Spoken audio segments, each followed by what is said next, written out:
Gulf focus ആരംഭിക്കുന്നു. സ്വാഗതം. RSS കൂടിക്കാഴ്ചയിൽ ADGP MR അജിത് കുമാറിനെ കൈവിട്ട് മുഖ്യമന്ത്രി. ക്രമസമാധാന ചുമതലയിൽ നിന്ന് MR അജിത് കുമാറിനെ മാറ്റി DGP സമർപ്പിച്ച അന്വേഷണ റിപ്പോർട്ടിന് പിന്നാലെയാണ് നടപടി. മനോജ് എബ്രഹാമിനാണ് ക്രമസമാധാന ചുമതല. അജിത് കുമാർ സായുധ ബറ്റാലിയൻ ADGP ആയി തുടരും. പോലീസ് തലപ്പത്തെ 2 ഉന്നത ഉദ്യോഗസ്ഥരെ സ്ഥലം മാറ്റുന്നുവെന്ന തരത്തിലാണ് ഉത്തരവ് പുറത്തിറങ്ങിയത്. വിശദാംശങ്ങളുമായി ഷഫീദ് റാവുത്തർ തിരുവനന്തപുരത്ത് നിന്ന് ചേരുന്നുണ്ട്. ഷഫീദ്, ഒരു സ്വാഭാവിക നടപടി എന്നതിനപ്പുറം ഇതൊരു ശിക്ഷാ നടപടി എന്ന് സ്ഥിരീകരിക്കാൻ കഴിയാത്ത സാഹചര്യമാണ് നിലവിലുള്ളത്.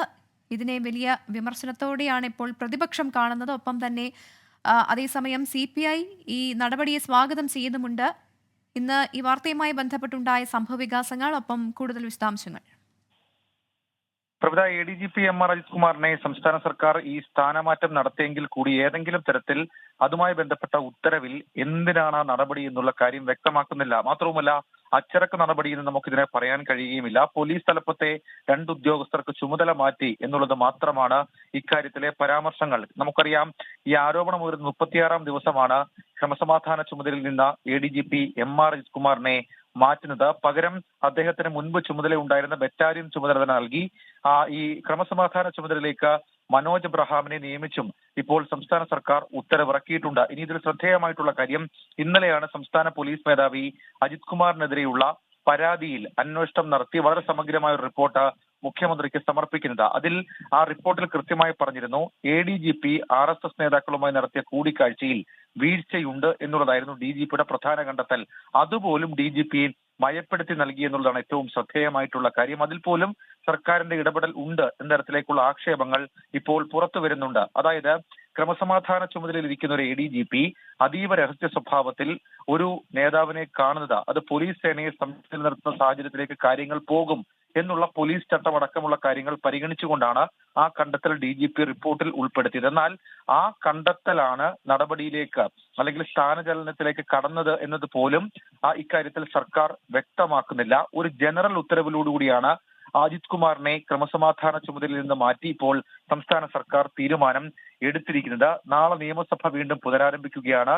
സഭയിൽ സംസ്ഥാന സർക്കാരിനെതിരെ ഇത് വലിയ ആയുധമാക്കാനാണ് പ്രതിപക്ഷത്തിന്റെ തീരുമാനം. കാരണം ADGPയെ കൈവിട്ടോ എന്ന് ചോദിച്ചാൽ പൂർണ്ണ അർത്ഥത്തിൽ സംസ്ഥാന സർക്കാർ കൈവിട്ടിട്ടില്ല. അദ്ദേഹത്തിന് നൽകാൻ കഴിയുന്ന പരമാവധി കരുതൽ മുഖ്യമന്ത്രി കരുതിയാണ് ആ ഉത്തരവ് പോലും പുറത്തിറക്കിയിട്ടുള്ളത്. പ്രതിപക്ഷ നേതാവ് VD സതീഷിന്റെ പ്രതികരണം അവസാനിച്ചത് നാളെയെല്ലാം നിയമസഭയിൽ പറയാം എന്നുള്ളതാണ്.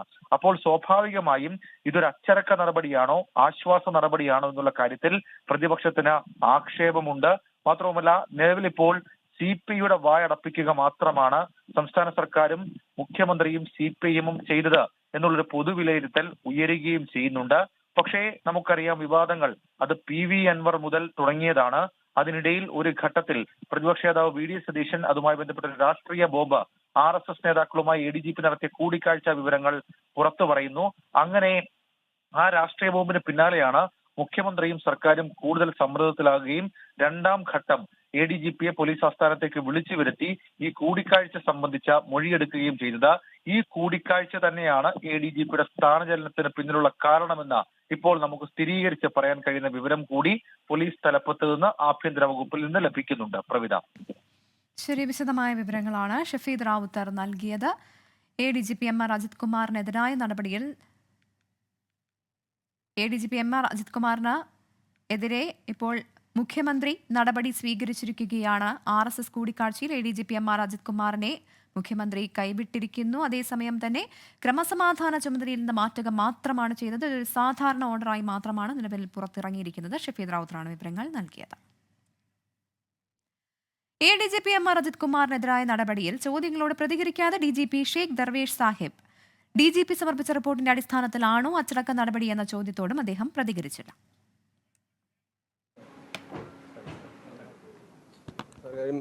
സാർ ഉൾപ്പെടെ ഒരു റിപ്പോർട്ട് മുഖ്യമന്ത്രിക്ക് നൽകിയിരുന്നു. സാർ, ഒരു അച്ചടക്ക നടപടിയായിട്ട് കാണാൻ കഴിയും? അച്ചടക്ക നടപടിയായിട്ട് കാണാൻ കഴിയും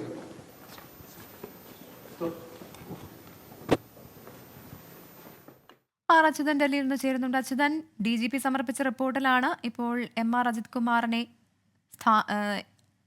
ക്രമസമാധാന ചുമതലയിൽ നിന്ന് മാറ്റിയിരിക്കുന്നത്. ഇതിൽ DGP പ്രതികരിച്ചിട്ടില്ല എന്നാണ് മനസ്സിലാക്കുന്നത്. അദ്ദേഹം ഇപ്പോൾ ഡൽഹി കേരള ഹൗസിലല്ലേ ഉള്ളത്?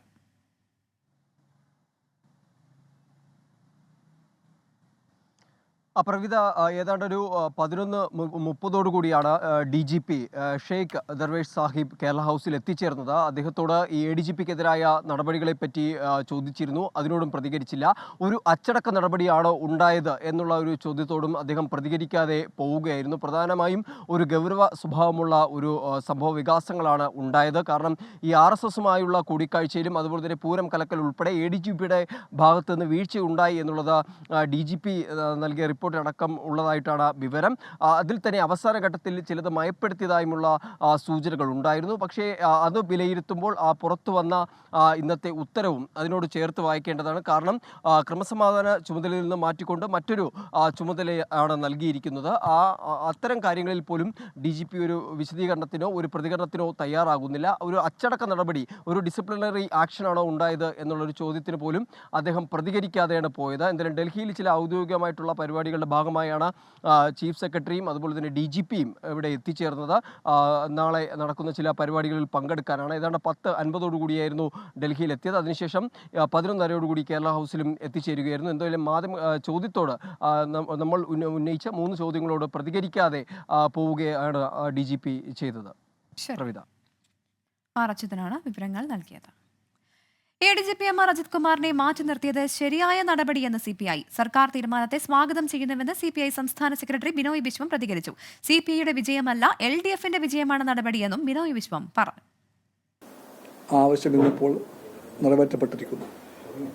കമ്മ്യൂണിസ്റ്റ് പാർട്ടിക്ക് അഭിമാനമുണ്ട്. LDF ഗവൺമെൻറ് ഇടതുപക്ഷ രാഷ്ട്രീയത്തിൻ്റെയും ഇടതുപക്ഷ മൂല്യത്തിൻ്റെയും പാതയിൽ മുന്നോട്ട് പോകാൻ ശ്രമിക്കുന്ന LDF ഗവൺമെൻറ് ആ ദിശയിൽ കൈക്കൊണ്ട ഉചിതമായ ശരിയായ നടപടിയാണ് ഇതെന്നാണ് പാർട്ടി അതിനെ സർവാത്മന സ്വാഗതം ചെയ്യും. CPIയുടെ വിജയം എന്നുള്ള വിജയമില്ല, LDFന്റെ വിജയമാണത്. LDF രാഷ്ട്രീയത്തിന്റെ വിജയമാണത്. അജിത് കുമാറിനെ മാറ്റിയത് സർക്കാരിന് നിവൃത്തികേട് കൊണ്ടെന്ന് കോൺഗ്രസ് നേതാവ് രമേശ് ചെന്നിത്തല. അജിത് കുമാർ ആരോപണ വിധേയനായത് മുഖ്യമന്ത്രിക്ക് വേണ്ടി. ജനങ്ങളെ കബളിപ്പിച്ച് അജിത് കുമാറിനെ രക്തസാക്ഷിയാക്കിയെന്നും വിഷയം നിയമസഭയിൽ ഉന്നയിക്കുമെന്നും രമേശ് ചെന്നിത്തല 24നോട് പ്രതികരിച്ചു. നിവർത്തികേട് കൊണ്ട് അവസാനം ഒരു ചെറിയ നടപടി സ്വീകരിച്ചു എന്ന് മാത്രമേ ഉള്ളൂ. വാസ്തവത്തിൽ ഇതൊരു ട്രാൻസ്ഫർ മാത്രമാണ്. മുഖ്യമന്ത്രിക്ക് വേണ്ടി ചെയ്ത കാര്യങ്ങളാണ് അജിത് കുമാറിന്റെ പേരിൽ ആരോപിക്കപ്പെട്ടതെല്ലാം. RSS നേതാക്കളെ കണ്ടത് തുടങ്ങിയിട്ടുള്ള എല്ലാ കാര്യങ്ങളും പൂരം കലക്കിയത് ഇതെല്ലാം മുഖ്യമന്ത്രിയുടെ അറിവോടെയും സമ്മതത്തോടെയും നടന്ന കാര്യങ്ങൾ തന്നെയാണ്. മുഖ്യമന്ത്രിക്ക് വേണ്ടി ഇതെല്ലാം ചെയ്തയാളിനെ നിവർത്തികേട് കൊണ്ട് തൽക്കാലം ഒന്ന് സ്ഥലം മാറ്റി എന്നുള്ളതല്ലാതെ അദ്ദേഹത്തിനെതിരെ ഒരു നടപടി ഉണ്ടായിട്ടില്ല. ഇത് ആളുകളെ കബളിപ്പിക്കാനുള്ള പണിയാണ്. തൽക്കാലം അദ്ദേഹത്തെ രക്തസാക്ഷിയാക്കി തന്റെ തടി രക്ഷപ്പെടുത്താൻ ശ്രമിച്ചു എന്ന് മാത്രം ഇതിനെ കണ്ടാൽ മതി. ഇതിന് യാതൊരു എഫക്റ്റും ഇല്ല എന്നുള്ളതാണ് സത്യം. അജിത് കുമാറിനെ ക്രമസമാധാന ചുമതലയിൽ നിന്ന് മാറ്റിയതിലൂടെ മുഖ്യമന്ത്രി സ്വീകരിച്ചത് താൽക്കാലിക നടപടി മാത്രമെന്നാണ് K മുരളീധരൻ പറഞ്ഞത്. CPIയെ തൃപ്തിപ്പെടുത്താനുള്ള ശ്രമമാണ് നടന്നത്. DGPയുടെ റിപ്പോർട്ടിൽ വെള്ളം ചേർത്തുവെന്നും ജുഡീഷ്യൽ അന്വേഷണം വേണമെന്നും K മുരളീധരൻ 24നോട് പറഞ്ഞു. ഇത് അജിത് കുമാറിനെ രക്ഷിക്കുന്നതിൻ്റെ ഭാഗമാണ്. കാരണം ഒരു ജുഡീഷ്യൽ അന്വേഷണം നടത്തി അദ്ദേഹം ഈ പൂരം കലക്കിയതും അനധികൃത സ്വത്ത് സമ്പാദനമൊക്കെ പുറത്തു കൊണ്ടുവരുന്നതിന് പകരം ഒരു താൽക്കാലിക വകുപ്പ് മാറ്റാണ്. ഇപ്പോൾ ലോ ആൻഡ് ഓർഡറിന് അദ്ദേഹത്തിനെ മാറ്റിയെന്നാണ് ബറ്റാലിയനിലേക്ക് മാറ്റിയെന്ന് പറയുന്നു. ഇത് നിയമസഭാ സമ്മേളനം അവസാനിക്കുന്ന ദിവസം തിരിച്ച് ലോ ആൻഡ് ഓർഡറിലേക്ക് കൊടുക്കും. അതുകൊണ്ടാണ് ഞങ്ങൾ പറയുന്നത് ഈ വിഷയങ്ങളിലൊക്കെ ഒരു ജുഡീഷ്യൽ അന്വേഷണമല്ലാതെ ഈ CPIനെ മാത്രം തൃപ്തിപ്പെടുത്തുന്ന ഒരു തീരുമാനം ഞങ്ങൾ അംഗീകരിക്കില്ല. ഞങ്ങൾ ജുഡീഷ്യൽ അന്വേഷണത്തിൽ കുറഞ്ഞ ഒരു അന്വേഷണവും ഞങ്ങൾ അംഗീകരിക്കില്ല. അന്വേഷണ റിപ്പോർട്ട് പുറത്തുവിടണമെന്ന് K സുധാകരനും പ്രതികരിച്ചു. സാമാന്യ ബുദ്ധിയുള്ള ആരെങ്കിലും ഇതൊരു നടപടിയാണെന്ന് പറയുമോ? തലക്ക് വെളിവുള്ള ഒരാൾ പറയുമോ ഇതൊരു നടപടിയാണെന്ന്? ഇത്രയും ലജ്ജാകരമായ ഒരു തീരുമാനമെടുക്കാൻ ഈ മുഖ്യമന്ത്രിക്ക് ഇടതുപക്ഷ സർക്കാരിനും നാണമില്ലേ? ഒരു മുറിയിൽ നിന്ന് മറ്റൊരു മുറിയിലേക്ക്, ഒരു കസേരയിൽ നിന്ന് മറ്റൊരു കസേരയിലേക്ക് ഒരു ട്രാൻസ്ഫർ ചെയ്യുന്നത് നടപടിയാണോ? സർവീസ് ആക്ട് പരിശോധിക്കാൻ പറയും. ഫലമാറ്റം സർവീസ് ചട്ടം അനുസരിച്ച നടപടിയല്ല. ഈ ഗവൺമെന്റും ഈ മുഖ്യമന്ത്രിയും ഒക്കെ എന്തൊക്കെ ചെയ്തു എന്നതും അതിനെ സംബന്ധിച്ചിടത്തോളമുള്ള ഒട്ടേറെ പേപ്പറുകളും അദ്ദേഹത്തിന്റെ കയ്യിലുണ്ടെന്നാണ് അറിവ്. അദ്ദേഹത്തെ ഭയപ്പാണ്. അദ്ദേഹത്തിന് ശിക്ഷിക്കില്ല. ശിക്ഷിക്കാനുള്ള ധൈര്യവും ശിക്ഷിക്കാനുള്ള ആർജവത്വവും കേരളത്തിന്റെ മുഖ്യമന്ത്രി പിണറായി വിജയൻ ഇല്ല. ഇനി പിണറായി വിജയന്റെ പുതിയൊരു ജന്മം ഉണ്ടായാൽ പോലും അത് നടക്കില്ല എന്നാണ് എന്റെ വിശ്വാസം. എം.ആർ. അജിത് കുമാറിനെതിരായ നടപടി പ്രതിപക്ഷത്തെ ഭയന്നാണെന്ന് പ്രതിപക്ഷ നേതാവ് ബി.ഡി. സതീശൻ. RSS ചുമതലയിൽ നിന്ന് ബറ്റാലിയൻ ചുമതലയിലേക്കാണ് മാറ്റിയത്. പൂരം കലക്കിയതിനാണോ RSS നേതാവുമായി കൂടിക്കാഴ്ച നടത്തിയതിനാണോ നടപടിയെന്നത് സർക്കാർ തന്നെ വ്യക്തമാക്കണമെന്നും ബി.ഡി. സതീശൻ പറഞ്ഞു. ഇപ്പൊ അദ്ദേഹത്തിനെ മാറ്റിയിരിക്കുന്നത് RSSന്റെ ചുമതലയിൽ നിന്ന് ബറ്റാലിയന്റെ ചുമതലയിലേക്കാണ് ഇപ്പം മാറ്റിയിരിക്കുന്നത്. ഇതും ഒരു തരത്തിലുള്ള പ്രഹസനമാണ്. കഴിഞ്ഞ 32 ദിവസം അവിടെ തുടർന്നു. ഇനിയും വളരെ പ്രധാനപ്പെട്ട സ്ഥാനത്തിരിക്കുകയാണ്. ഈ ഉന്നയിക്കപ്പെട്ട ആരോപണത്തിൻ്റെ പുറത്താണ് മാറ്റിയതെങ്കിൽ അതിന് പ്രൊപ്പോഷണൽ ആയിട്ടുള്ള ആനുപാതികമായിട്ടുള്ള ഒരു നടപടിയല്ല ഉണ്ടായിരിക്കുന്നത്. ഞാൻ വീണ്ടും ചോദിക്കുന്നു, ഇത് എന്തൊരു പ്രഹസനമാണ് മുഖ്യമന്ത്രി?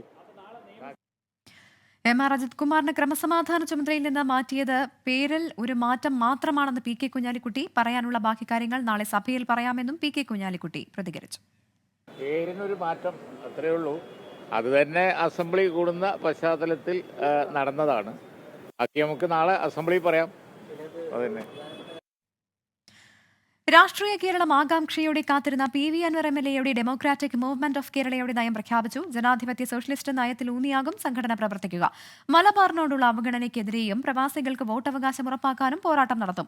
മലപ്പുറം, കോഴിക്കോട് ജില്ലകൾ വിഭജിച്ച് 15ാമത്തെ ജില്ല രൂപീകരിക്കണമെന്നും നയപ്രഖ്യാപനത്തിൽ പറയുന്നു. മഞ്ചേരിയിലെ പൊതുസമ്മേളനത്തിൽ മുഖ്യമന്ത്രിക്കും ADGPക്കും എതിരായ അതിരൂക്ഷ വിമർശനം PV അൻവർ തുടർന്നു. തൃശൂരിൽ BJPക്കായി മുഖ്യമന്ത്രി പരവതാനി വിരിച്ചുവെന്നും അദ്ദേഹം പറഞ്ഞു. നമ്മളെ കേരളത്തിൽ എന്താ ചെയ്തത്? ഒരു നിലക്കും രാഷ്ട്രീയമായി കടന്നു വരാൻ BJPക്ക് ഒരു പഴുതുമില്ലാത്ത കേരളത്തിൽ വളരെ വിശാലമായ പരവതാനി തൃശ്ശൂരിൽ വിരിച്ചു കൊടുക്കുന്നു. ആരാ കൊടുത്തത്? കേരളത്തിന്റെ മുഖ്യമന്ത്രി. എന്നിട്ട് ഇതൊക്കെ കഴിഞ്ഞിട്ട് ഇങ്ങനെ ചെല്ലാണ്. മനസ്സിലായില്ലേ? എങ്ങനെയുണ്ട്? അഭിമാനം കൊള്ളുന്നു. ആ പൂരങ്കലയ്ക്ക് BJPക്ക് ഒരു സീറ്റ് ഉണ്ടാക്കി കൊടുത്തു കേരളത്തിൽ. നിയമസഭാ ഉപതെരഞ്ഞെടുപ്പിൽ BJPയുമായി CPIM കച്ചവടം ഉറപ്പിച്ചു. പാലക്കാട് സീറ്റ് BJPക്ക് കൊടുക്കും. പകരം ചേലക്കരയിൽ CPIMനെ BJPയും സഹായിക്കും. ഡീൽ ഉറപ്പിച്ചത് ADGP എം.ആർ. അജിത് കുമാർ ആണെന്നും PV അൻവർ വിമർശിച്ചു. പാവം കോൺഗ്രസ്സുകാർ പെടാൻ പോവാണ്. എന്താ സ്ഥിതി? പാലക്കാട് BJPക്ക് കച്ചവടം ഉറപ്പിച്ചു കഴിഞ്ഞു. അതിന്റെ അലയൊലികൾ അവിടെ ആരംഭിച്ചു കഴിഞ്ഞു. ചേലക്കര BJP CPMന് വോട്ട് ചെയ്യും. കൃത്യമായ പ്ലാനിംഗ്. ആരാ നേതൃത്വം? ഈ പറയുന്ന ADGP അജിത് കുമാർ. ജീവകാരുണ്യ പ്രവർത്തനങ്ങളുടെ ശ്രദ്ധേയമായ കാരുണ ചാരിറ്റീസ് 31ാം വാർഷികം ന്യൂജേഴ്സിയിലെ റോയൽ ആൽബർട്ട് പാലസിൽ നടന്നു. ആഘോഷ പരിപാടികൾ ഐഡെക്സ് corporation chief strategy officer Roopa Unnikrishnan ഉദ്ഘാടനം ചെയ്തു. 1993 ലേഖ ശ്രീനിവാസിന്റെ നേതൃത്വത്തിൽ സ്ഥാപിതമായ കരുണ ചാരിറ്റീസ് അനേകം വർഷങ്ങളായി പാവപ്പെട്ടവർക്കും കൈത്താങ്ങായി സാമൂഹിക സേവന രംഗത്ത് സ്തുത്യർഹമായ ഒട്ടനവധി ജീവകാരുണ്യ പദ്ധതികളുമായി പ്രവർത്തിച്ചു വരുന്നു.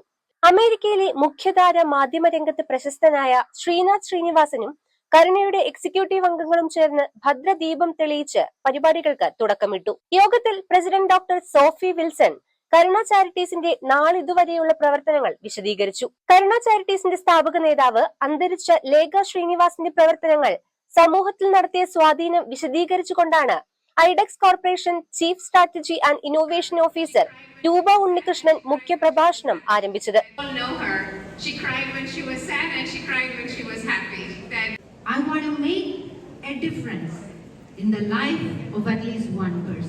കരുണ ചാരിറ്റീസിന്റെ 37 വർഷത്തെ പ്രവർത്തനങ്ങൾ വിശദീകരിക്കുന്ന സുവനീർ യോഗത്തിൽ പ്രകാശനം ചെയ്തു.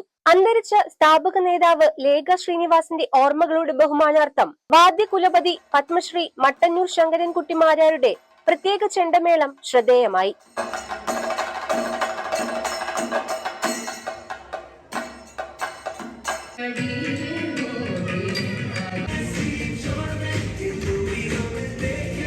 ന്യൂജേഴ്സിയിലെ കലാകാരന്മാർ അവതരിപ്പിച്ച വിവിധ കലാപരിപാടികളോടെ ആഘോഷങ്ങൾ സമാപിച്ചു. 24 USA. World Malayali council Al Khobar province kids ക്ലബിന്റെ ആഭിമുഖ്യത്തിൽ ഫാക്ടറി വിസിറ്റ് സംഘടിപ്പിച്ചു. Kids club team leader Samuel ജോണിന്റെ നേതൃത്വത്തിൽ ദമാം സെക്കൻഡ് ഇൻഡസ്ട്രിയൽ സിറ്റിയിലെ ഫുഡ് ഫാക്ടറിയാണ് വിദ്യാർത്ഥികൾ സന്ദർശിച്ചത്. World Malayali council Al Khobar provincial മെമ്പറും ഫാക്ടറി ജീവനക്കാരനുമായ രഞ്ജു രാജൻ ഫാക്ടറിയുടെ പ്രവർത്തനങ്ങൾ കുട്ടികൾക്ക് വിവരിച്ചു നൽകി.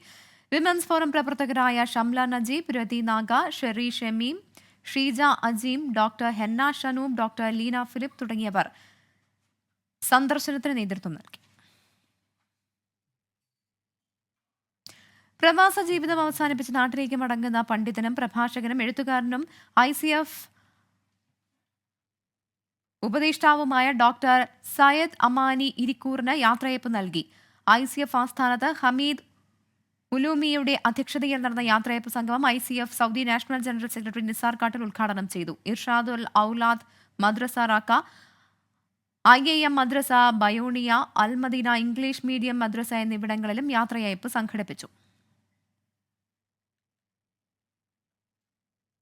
കരിപ്പൂർ സ്വർണ്ണക്കടത്തിലെ വിവാദ പരാമർശം പിൻവലിക്കാതെ പ്രതികരണം കടുപ്പിച്ച് KT ജലീൽ. ലീഗിനോട് സഹകരിക്കുന്ന മതപണ്ഡിതന്മാർ പോലും സ്വർണം കടത്തി. രാജ്യവിരുദ്ധമായ കാര്യം മതവിരുദ്ധമെന്നും KT ജലീൽ. മുസ്ലിം സമുദായത്തെ കുറ്റവാളികളാക്കി ചിത്രീകരിക്കാൻ KT ജലീൽ ശ്രമിക്കുന്നുവെന്ന് League general secretary PMA Salam വിമർശിച്ചു. വാക്പോര് തുടരുമ്പോഴും പറഞ്ഞതിൽ ഉറച്ചു നിൽക്കുകയാണ് KT ജലീൽ. സ്വർണ്ണക്കടത്ത് കേസുകളിൽ പിടിയിലാകുന്നവരിൽ കൂടുതൽ മുസ്ലിങ്ങൾ തന്നെ. കടത്ത് തടയാൻ പാണക്കാട് തങ്ങൾ ഫത്വ ഇറക്കണം.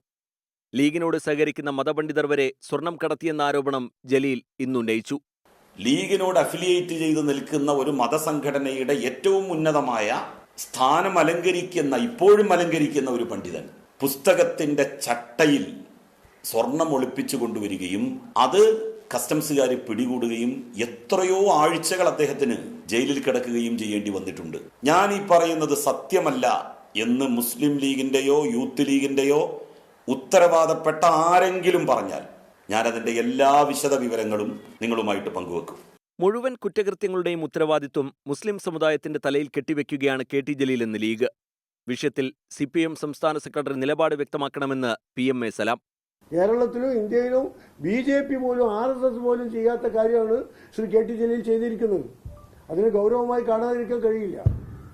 അതുകൊണ്ടാണ് പറയുന്നത് അദ്ദേഹത്തെ സംരക്ഷിക്കുന്ന CPM അതിന് മറുപടി പറയണം എന്ന് ഞങ്ങൾ പറയുന്നത് അതുകൊണ്ടാണ്. പിണറായി വിജയന്റെ ഉച്ചഭാഷിണിയായി KT ജലീൽ മാറിയെന്ന് MK മുനീർ 24നോട്. പിണറായി വിജയൻ മലപ്പുറം ജില്ല തീവ്രവാദ കേന്ദ്രമാണ് എന്നാണ് പറഞ്ഞത്. അപ്പോൾ KT ജലീൽ ഒന്നുകൂടി കടന്നു പറയുന്നത് മലപ്പുറം ജില്ല തീവ്രവാദ കേന്ദ്രമാണ് എന്ന് മാത്രമല്ല, ദേശവിരുദ്ധമാണ് എന്ന് മാത്രമല്ല, അതിൽ മുൻപന്തിയിൽ നിൽക്കുന്നത് മുസ്ലിങ്ങളാണ് എന്ന് പറയുന്ന ഒരു പുതിയ നറേറ്റീവ് കൊണ്ടുവരികയാണ്. സമുദായ നേതാക്കൾ മതവിധി പുറപ്പെടുവിക്കണമെന്ന് പറയാൻ ഇത് മതരാഷ്ട്രമാണോ എന്നായിരുന്നു യൂത്ത് ലീഗ് അധ്യക്ഷൻ PK ഫിറോസിന്റെ ചോദ്യം. ദ ഹിന്ദുവിന് നൽകിയ അഭിമുഖത്തിൽ മലപ്പുറം ജില്ലയെ അധിക്ഷേപിച്ചെന്ന ആരോപണം മുഖ്യമന്ത്രി പിണറായി വിജയൻ തള്ളിയതിന് പിന്നാലെയാണ് CPIM പിന്തുണയ്ക്കുന്ന സ്വതന്ത്ര MLA KT ജലീലും വിവാദ പരാമർശങ്ങളുമായി സജീവമാകുന്നത്. 24 തിരൂർ. തൃശൂർ പാറമേക്കാവ് ക്ഷേത്രത്തിന് സമീപം അഗ്രശാലയിൽ തീപിടുത്തം. അഗ്രശാലയുടെ മുകളിലത്തെ നിലയിലാണ് തീപിടുത്തമുണ്ടായത്. അഗ്നിരക്ഷാസേനയെത്തി തീ നിയന്ത്രണ വിധേയമാക്കി. തീപിടുത്തത്തിൽ അട്ടിമറി ഉണ്ടായോ എന്ന് പരിശോധിക്കണമെന്ന് പാറമേക്കാവ് ദേവസ്വം ആവശ്യപ്പെട്ടു.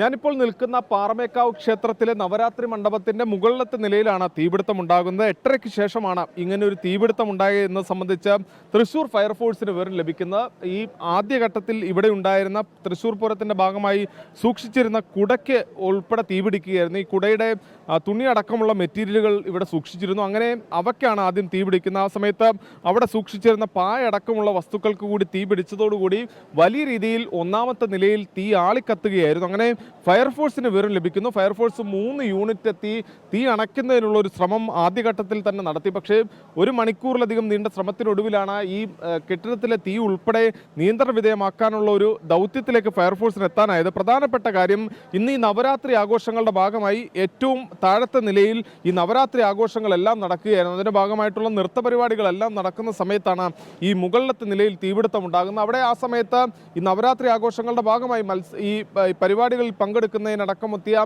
ആളുകൾ എല്ലാവരും ഉള്ള സമയത്താണ് തീപിടുത്തമുണ്ടായത്. പക്ഷേ ഈ സംഭവവുമായി ബന്ധപ്പെട്ടുകൊണ്ട് ഒരു സമഗ്ര അന്വേഷണം വേണം എന്ന നിലപാടിലാണ് നിലവിൽ പാറമേക്കാവ് ദേവസ്വം ഉള്ളത്. അത് ഷോർട്ട് സർക്യൂട്ടാണോ അതിനപ്പുറത്തേക്ക് ഒരു അട്ടിമറി ഉണ്ടോ എന്ന് സംബന്ധിച്ച് കൃത്യമായ അന്വേഷണം വേണം. അതിൽ സർക്കാർ ഇടപെടണം, റവന്യൂ മന്ത്രി ഇടപെടണം എന്ന ആവശ്യമാണ് ഈ ഘട്ടത്തിൽ പാറമേക്കാവ് മുന്നോട്ട് വയ്ക്കുന്നത്. എന്താ ഉണ്ടായെന്നുള്ള ഒരു ഇതുമില്ല, അറിയില്ല. പ്രതീക്ഷിതമായിരുന്നു, പ്രതീക്ഷമായിരുന്നു. എല്ലാ കൊല്ലം ഇതുപോലെ നവരാത്രി മണ്ഡപത്തിൽ ഇങ്ങനെ പരിപാടികൾ നടക്കാറുണ്ട്.